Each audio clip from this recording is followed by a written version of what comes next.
Hey, what's good, everyone? It's me, Double, and I'm back with another one. This time, I'd like to start up a series, like where you do like kind of a similar thing in each one of the videos, but with different stuff. The idea for this series is rules of the rig, where we talk about like different structures of your pedal board, like what's first, what's second, what's last, what's the best, what's the best. What I want to do for this very first one, compressor. Talking about audio, talking about music, it's kind of like dancing about architecture, right? That was said by somebody. It's really hard to define these concepts. I see on pedalboard forums, I'm going to sound like an old man yelling at clouds, but that's just what it is. I see people ask all the time, what's the best pedal? What's the best distortion? What's the best this or that? Without any reference to anything, like what they play, what they're using. There is no best other than the compressor pedal that I want to talk about. It's actually the best.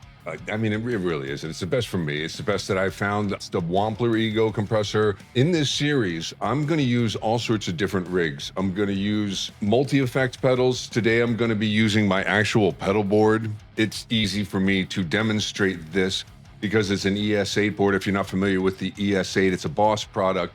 Allows me to change the structure around of my pedals. I can put my compressor before or after my drives. I could even put it after my Tone X1 there, which is what we're going to be hearing for an amp. And I keep popping different amp pedals in there. The Tone X1 is one of my favorites. We're going to hear it with a Lionheart. Over here at the bottom, we're going to hear my Tone X capture there with that guy. And we're going to hear the compressor before some drives and after some drives. In particular, the ones that I think this works best with to demonstrate it to your ears. I'm trying to make this a short video and a short series of videos. I know I won't be able to get under 8 minutes this time, so there'll probably be a couple of commercials that YouTube throws in there. If this is your kind of thing, if you feel like subscribing, I'd really appreciate it because I've never done a series like this, and I think this would be really fun. I have ideas for 5 others that I could easily do in this same series. And if you have any ideas for like pedal structure, leave the comment below. And I'll put some clear definition on the screen, slightly more descriptive words going on in that black area right there of what we're hearing and which structure it is. I'm kind of oversetting it compared to how I would normally run it. I have the volume up a little bit more. I have the blend a little bit higher than I would normally have it. The tone only affects the compressed signal in the blend circuit. It doesn't affect the dry. It's great for either of these applications. You can dial it in to do either one. What's the basic premise behind having it before or after? I use it before because I like to use it as a little bit of a juicer for my overdrives or my distortion pedals. In other words, I set the drive on the pedal a little bit lower than I normally would feel comfortable with. And then when I want a little more oomph that feels natural and isn't too bitey, I bring in the compressor. Now, when is it good for after? Well, it's when you want to kind of maybe fit into the mix a little bit, or you want to smooth out some transients. A lot of different applications. Really, it comes down to your ear. It comes down to what you're doing and using it as a tool.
I'm surprised.